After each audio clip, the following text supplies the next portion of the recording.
پھر وہ سفر شروع ہوتا ہے. اب نبی پاک مکہ پاک سے بیت المقدس جاتے ہیں. سبحان اللہ.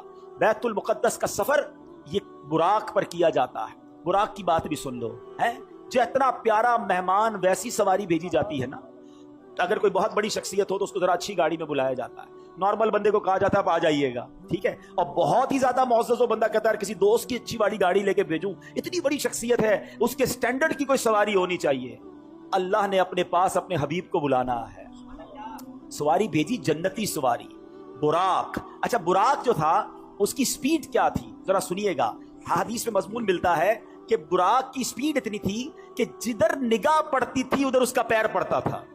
یعنی اگر آپ سوچیں کہ اگر آپ بالکل کھلے میدان میں کھڑے ہو جائیں یا سمندر پہ چلے جائیں تو کتنے دور تک ہماری نظر جاتی ہے. جدھر تک آئی سائٹ جاتی تھی ادھر وہ ایک قدم رکھتا تھا، اگلا قدم ادھر رکھتا تھا، دوبارہ آئی سائٹ جدھر جاتی تھی. اتنی سپیڈ سے یہ ٹریول ہوا. اور سبحان اللہ براق کے اندر ایک زبردست شاک آبزرور بھی تھا. لوگ کہتے ہیں گاڑی وہ اچھی جس میں جھٹکے نہ لگے، ذرا اسموتھ ڈرائیو ہونی چاہیے. دیکھو اللہ نے اپنے حبیب کو بلایا تو کس شان سے بلایا. جب یہ براق اوپر کی طرف جاتا تھا نا، آسمان کی طرف، اب دیکھیں گھوڑے پہ اگر آپ بیٹھے ہوں اور گھوڑا اونچائی کی طرف جائے تو آپ پیچھے ہو جاتے ہیں. تھوڑی تکلیف ہوتی ہے نا انسان کو، کیونکہ گھوڑا اوپر جا رہا ہے. تو روایتوں میں لکھا کہ اس کے پچھلے پیر بڑے ہو جاتے تھے. جب یہ اوپر جاتا تھا تو پچھلے پیر بڑے ہو گئے تاکہ اس کی پشت سیدھی رہے، نبی پاک کو سواری میں تکلیف نہ ہو. اچھا جب یہ براق نیچے اترا، اب کوئی گھوڑا نیچے اتر رہا ہے آگے کی طرف ہو جائیں گے، پھر ڈیفیکلٹی ہوگی. فرمایا جب نیچے اترا تو اس کے اگلے پیر اونچے ہو جاتے تھے. یہ وہ فلیکسیبلٹی تھی کہ حبیب کو بلایا ہے تو کوئی تکلیف نہ پہنچے. کس شان سے سواری بھیجی گئی. اللہ اکبر. نبی پاک علیہ الصلوۃ والسلام اب پہنچتے ہیں اس جگہ پر جسے ہم بیت المقدس کہتے ہیں. بیت المقدس ویسے بھی دیکھنے کی بڑی تمنا ہے، لیکن جب سے یہ پڑھا ہے اور جب پڑھتے ہیں ایک دل میں عجب تمنا جاگ اٹھتی ہے. ذرا سوچو تو صحیح کہ کائنات میں ایسی نماز نہ اس سے پہلے ہوئی نہ اس کے بعد ہوگی. جب اس کائنات کے سب سے بہترین افراد یعنی انبیاء کرام کم و بیش 1,24,000 آل ٹوگیدر ونس ٹائم ایک ہی وقت میں وہ بیت المقدس میں موجود ہیں. صفے تیار ہیں، مؤذن فرشتے ہیں، اقامت دینے والے جبریل امین ہیں. اور اب جبریل امین نے عرض کیا حضور اب آپ امامت فرمائیے. امام الانبیاء میرے آقا امامت فرما رہے ہیں. سبحان اللہ. سیدی اعلیٰ حضرت امام اہل سنت بڑی پیاری بات لکھتے ہیں. فرماتے کہ وجہ کیا تھی، معراج کی رات کی جماعت کیوں جو ہے وہ سجائی گئی، یہ بلایا کیوں گیا سب کو. سبحان اللہ. رہتی دنیا کو یہ بتانا تھا. اعلیٰ حضرت کہتے ہیں نماز اقصا میں تھا یہی سر کہتے راز کو، یہاں کہتے ظاہر ہونا.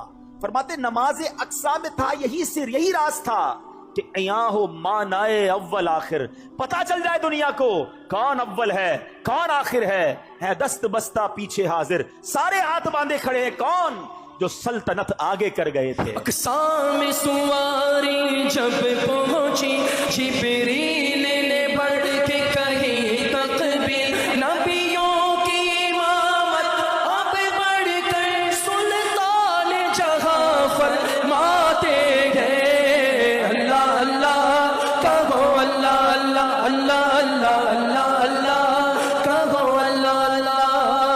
اب نماز سے میرے آقا فارغ ہوئے، اب آسمان کے سفر کی تیاری ہے. اب سفر آسمان میں وہی براق ہے، وہی بارات ہے، وہی دولہا ہے، وہی باراتی ہے. آن کی آن میں پہلا آسمان آ گیا. یہ پہلا آسمان کتنا دور ہے ذرا غور کیجئے گا. پلک جھپکتے کچھ ہی لمحوں میں نبی پاک پہلے آسمان پر پہنچ گئے. اب یہ سب انبیاء جو ہے نبی پاک کو ویلکم کر رہے ہیں، مرحبا کہہ رہے ہیں. نبی پاک آگے بڑھتے گئے. اب سدرۃ المنتہا آ گیا.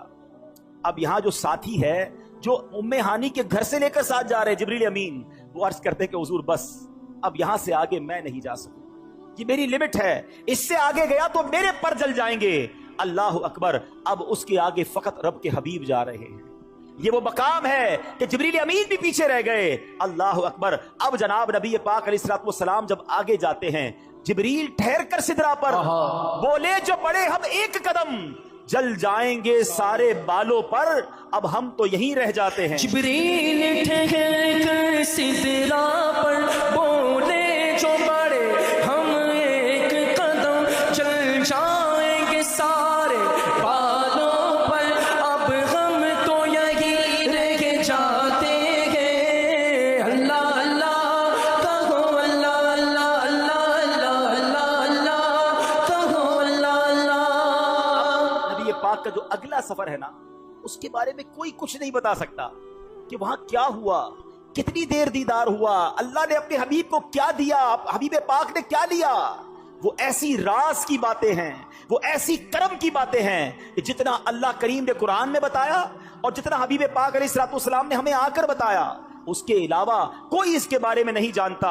قرآن مجید فرقان حمید میں اللہ کریم سورہ نجم میں کیا کمال کے ارشادات فرماتا ہے۔ سورہ نجم ایسا لگتا ہے جب پڑھیں تو کہ نعت پڑھ رہے ہیں۔ اللہ کریم ارشاد فرماتا ہے، بسم اللہ الرحمن الرحیم، والنجم اذا ہوا، اس پیارے چمکتے تارے محمد کی قسم، ما ضل صاحبکم وما غوا، تمہارے صاحب نہ بہکے نہ بے راہ چلے، وما ينطق عن الهوى، اور وہ کوئی بات اپنی خواہش سے نہیں کرتے، ان هو الا وحی یوحى، وہ تو نہیں مگر وحی جو انہیں کی جاتی ہے۔ سنو، میرے آقا جو کہتے ہیں اللہ کی طرف سے عطا ہوتا ہے وہ کہتے ہیں۔ اعلیٰ حضرت یوں ہی نہیں کہتے، وہ دہن جس کی ہر بات وحی خدا، چشمہ علم و حکمت پہ لاکھوں سلام ہے۔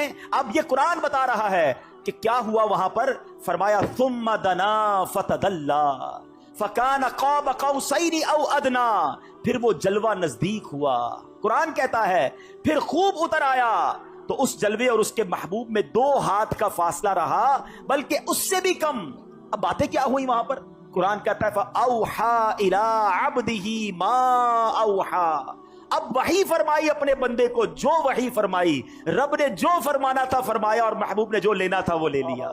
تو اب یہ وہ سفر ہے میٹھے اسلامی بھائیوں کہ جب نبی پاک علیہ الصلوۃ والسلام یہ سفر کر کے واپس آئے، یہ عظیم سفر ہے، جنت کے طبقات دکھائے، جہنم کے مشاہدات کیے۔ میں انشاءاللہ بیان کے آخر میں مشاہدات کے بارے میں بھی بتاؤں گا۔ آل ٹوگیدر جب یہ سفر کر کے نبی پاک واپس آتے ہیں تو آج لوگ کہتے ہیں جناب کہ بڑی سائنس نے ترقی کر لی ہے، بڑا مہینوں کا سفر دنوں کا سفر منٹوں میں طے ہوتا ہے۔ لیکن میرے آقا کے اس سفر میں جس میں ہزاروں سال کا یہ ٹریول ہے، علماء کہتے ہیں اگر اس کو لاجیکلی کیلکولیٹ کریں نا تو یہ کئی ہزار سالوں کا سفر بنتا ہے۔ مگر نبی پاک جب واپس آئے تو جو دروازہ کھولتے وقت کنڈی ہل رہی تھی وہ اب بھی ہل رہی ہے۔ جو بستر چھوڑ کے میرے آقا گئے وہ بستر اب بھی گرم ہے۔ آقا نے وضو کیا تھا، ہم وضو کرتے زمین پر پانی بہتا ہے، راوی لکھتے نبی پاک آئے وہ پانی ابھی بھی بہ رہا تھا۔ اور بڑا لاجیکلی بات سمجھ لو، ہر دور کے مطابق ہے نا انبیاء کو معجزات دیے گئے، ہر دور کے مطابق، جیسا دور ویسے معجزات۔ مثال کے طور پہ حضرت موسیٰ علیہ الصلوۃ والسلام کا دور تھا، وہ جادوگروں کا دور تھا، ان کا مقابلہ کرنے کے لیے حضرت موسیٰ علیہ الصلوۃ والسلام کو عصا کا معجزہ دیا گیا، آپ نے عصا ڈالا وہ اژدہا بن گیا، فرعونیوں کے سانپوں کو کھا گیا، وہ عاجز آ گئے۔ حضرت عیسیٰ کا دور ڈاکٹرز کا دور تھا، علاج دریافت ہو گیا تھا، اس کو کاؤنٹر کرنے کے لیے آپ کو کیسا معجزہ دیا گیا کہ قرآن میں لکھا ہے کہ آپ مادر زاد اندھوں کی آنکھوں پر دم کرتے تھے، وہ آنکھ والے ہو جاتے تھے، آپ مردوں کے لیے دعا کرتے مردے زندہ ہو جایا کرتے تھے۔ تو جیسا دور ویسا معجزہ۔ میرے آقا کا جو دور تھا، جس دور میں نبی پاک آئے، وہ دور کیسا تھا؟ وہ دور تھا عربیوں کا فصاحت و بلاغت کا دور تھا، انٹلیکچوئلز کا دور تھا۔ اس زمانے میں بڑا عجب معاملہ تھا۔ ایک اور بڑی عجیب بات پہلے بھی میں نے بیانات میں بتائی ہے کہ جو عربی نہیں ہے وہ کیا کہلاتے ہیں؟ ہم کیا ہیں؟ عجمی۔ عجمی کا معنی پتہ ہے؟ عجمی کہتے ہیں گونگے کو۔ ہم کتنا شوق سے بتاتے ہیں عجمی ہیں، عجمی کہتے ہی گونگے کو، اس کا معنی گونگا ہے۔ یہ عربیوں کا ایک زوم تھا، عربیوں کا ماننا یہ تھا کہ عربی بول سکتے ہیں، یہ عجمی باقی سارے گونگے ہیں۔ ان کو اپنی زبان پر اتنا ناز تھا، یعنی اس زمانے میں تلوار کے لڑائی کے ساتھ ساتھ الفاظ سے بھی لڑائی ہوتی تھی۔ حضرت عبداللہ بن رواحہ، حضرت حسان بن ثابت رضی اللہ تعالیٰ عنہ، یہ نبی پاک کے دربار کے نعت گو شاعر تھے۔ دشمن نبی پاک کی شان میں گستاخانہ اشعار لکھتے تھے، یہ ادھر سے جواب میں نعتیں لکھتے تھے۔ ایک موقع پر پیارے آقا علیہ الصلوۃ والسلام نے حضرت عبداللہ بن رواحہ سے فرمایا، عبداللہ تم اشعار دشمنوں کے مقابلے میں لکھو، تمہارے اشعار ان کے لیے تیر کی مانند ہیں۔ تو یہ دور تھا، اس دور میں نبی پاک تشریف لائے۔ اب ضروری تھا کہ پیارے آقا ان سے زیادہ فصیح ہوں، ان سے زیادہ خوبصورت بات کریں۔ اللہ نے نبی پاک کے قلب اقدس پر قرآن نازل کر دیا۔ جب اللہ کے حبیب قرآن کی تلاوت کرتے تھے وہ عاجز آ گئے، وہ پریشان ہو گئے۔ وہ کہتے یہ کسی انسان کا کلام نہیں ہے، یہ کیسی باتیں کرتے ہیں۔ اور کمال کی بات یہ ہے انہوں نے یہ بھی دیکھا تھا کہ بچپن سے اب انہیں دیکھ رہے ہیں یہ کسی مدرسے میں نہیں گئے، کسی استاد کے پاس نہیں گئے۔ اس کا مطلب یہ تھا کہ اللہ نے اپنے حبیب کو ڈائریکٹلی علم عطا فرمایا۔ الرحمن علم القرآن، اللہ نے اپنے حبیب کو یہ سارے علوم عطا فرمائے۔ اور جب میرے آقا گفتگو فرماتے تو پھر کیا ہوتا؟ بریلی کے تاجدار لکھتے ہیں آقا میں نثار تیرے کلام پر۔ حضور آپ کی باتیں کیسی تھی؟ زبان تو بہت سارے لوگوں کو ملی ہیں، میں نثار تیرے کلام پر ملی یوں تو کس کو زبان نہیں۔ وہ سخن ہے جس میں سخن نہ ہو، وہ بیاں ہے جس کا بیاں نہیں، تیرے آگے یوں ہیں دبے لچے۔ فصحا عرب کے بڑے بڑے بڑے بڑے فصحا بلغا انٹلیکچوئلز بیٹھتے تھے، میرے آقا بات کرتے وہ شاکڈ ہو جاتے، اسٹونشڈ ہو جاتے، حیران ہو جاتے، ایسا لگتا خود گونگے ہو جاتے۔ اعلیٰ حضرت کہتے تیرے آگے یوں ہیں دبے لچے۔ فصحا عرب کے بڑے بڑے کوئی جانے منہ میں زبان نہیں بلکہ جسم میں جان نہیں۔ لگاتے ہیں نعرہ یہ ایمان والے، لگاتے ہیں نعرہ یہ ایمان والے، بولو محمد ہمارے بڑی شان والے، محمد ہمارے بڑی شان والے۔ کیا شان ہے میرے آقا کی، بولو سبحان اللہ۔ اعلیٰ سے فرماتے ہیں زمین و زمان تمہارے لیے، مکین و مکان تمہارے لیے، چنین و چنا تمہارے لیے، بنے دو جہاں تمہارے لیے، دہن میں زبا تمہارے لیے، بدن میں ہے جاں تمہارے لیے، ہم آئے یہاں تمہارے لیے، اٹھے بھی وہاں تمہارے لیے، تمہاری چمک تمہاری دھمک تمہاری جھلک تمہاری مہک، زمین و فلک سمک و سمک میں سکہ نشاں تمہارے لیے۔ کون دیتا ہے دینے کو منہ چاہیے، بولو دینے والا ہے سچا ہمارا نبی محمد ہمارے بڑی شان والے۔ میں عرض کر رہا تھا کہ یہ تو وہ دور تھا نا کہ جس میں انٹلیکچوئلز تھے، فصحا تھے، ان کا مقابلہ نبی پاک نے جب گفتگو کی تو ان کے پاس کوئی جواب نہیں تھا۔ مگر میرے آقا کا دور وہاں ختم تو نہیں ہو گیا نا، لا نبی بعدی، میرے آقا کے بعد تو کسی نبی نے نہیں آنا، اب میرے آقا کا دور صبح قیامت تک ہے۔ تو ہو سکتا ہے آج کا یہ ماڈرن دور کوئی ماڈرن نوجوان آ کر کہے، سائنسدان آ کر کہے کہ جناب اب تو سائنس نے اتنی ترقی کر لی، تمہارے نبی تو اونٹوں اور گھوڑوں پر سفر کرتے تھے، آج ہم جناب چاند پر پہنچ گئے، مریخ پر پہنچ گئے، بڑا راکٹوں کا زمانہ آ گیا ہے، سپر سونک ایئر کرافٹ بن رہے ہیں، آواز کی رفتار سے زیادہ تیز طیارے بن گئے۔ بتاؤ کیا اسلام میں تمہارے نبی کے پاس کوئی ایسا معجزہ ہے جو آج کی سائنس کو جواب دے سکے؟ اللہ اکبر، سنو تو صحیح، ہزاروں سال کا سفر کر کے میرے آقا آتے ہیں اور کنڈی ابھی ہل رہی ہے۔ گویا ہوا یہ کہ کم وقت میں نہیں بلکہ نبی پاک نے یہ سارا سفر نو ٹائم میں کیا، وقت وہی ٹھہرا ہوا تھا۔ ماجرا یہ ہے، اب عشق والا جواب سن لو، دراصل بات یہ ہے کہ میرے آقا تو سارے جہان کی جان ہے نا، جب جان چلی گئی تو جہان رک گیا تھا، آقا واپس آئے جہان نے پھر چلنا شروع کر دیا۔ اعلیٰ حضرت کہتے ہیں وہ جو نہ تھے تو کچھ نہ تھا، وہ جو نہ ہو تو کچھ نہ ہو، جان ہے وہ جہان کی، جان ہے تو جہان ہے۔ اللہ اکبر، نبی پاک تشریف لائے اور اب صبح کے وقت میرے آقا نے ام ہانی رضی اللہ تعالیٰ عنہا کو جب یہ واقعہ سنایا، آپ نے کہا میرے آقا مکے والوں کو بتائیے گا نہیں، وہ مانیں گے نہیں، یہ ایسی بات ہے یہ اور آپ کی مخالفت کریں گے۔ ذرا غور کیجیے، وہ وقت تھا جب فقط 40-50 تقریباً 80-90 کے قریب مسلمان تھے، زیادہ مسلمان نہیں ہوئے تھے، 11 سن نبوی کا وقت ہے، اور میرے آقا نے فرمایا میں نے تو ضرور بتانا ہے۔ نبی پاک نے مکے والوں کے سامنے بتانا شروع کیا۔ ابو جہل بدبخت کہتا ہے اے محمد صلی اللہ تعالی علیہ وسلم، جو آپ مجھے کہہ رہے ہیں میں اگر مکے والوں کو جمع کر لوں انہیں بھی کہیں گے؟ بالکل، مکے والے جمع کر لیے گئے۔ کہ بتائیے آپ کیا کہہ رہے تھے؟ پیارے آقا علیہ الصلوۃ والسلام نے فرمایا کہ میں رات کے تھوڑے حصے میں بیت المقدس سے ہو کر آیا ہوں، میں آسمانوں کی سیر کر کے آیا ہوں۔ اللہ اکبر، مکے میں شور بچ گیا۔ ابو جہل نے نبی پاک کی گستاخی کرنا شروع کی، کہا دیکھو یہ کیسی بات کرتے ہیں، کفر والے تو تھے ہی تھے، کچھ ایمان والے بھی تذبذب ہو گئے، جو کمزور ایمان والے تھے ان پر بھی امتحان کی گھڑی آ گئی۔ یاد رکھیے گا، واقعہ معراج جہاں نبی پاک کی شان اور قدر و منزلت کو بیان کرتا ہے، وہاں یہ ایمان والوں کا امتحان بھی ہے، یہ ٹیسٹ بھی ہے کہ تمہیں اپنے نبی پر کتنا اعتماد ہے۔ اللہ اکبر، جب یہ شور شرابہ ہوا تو مکے والوں نے کہا کہ آج موقع اچھا ہے،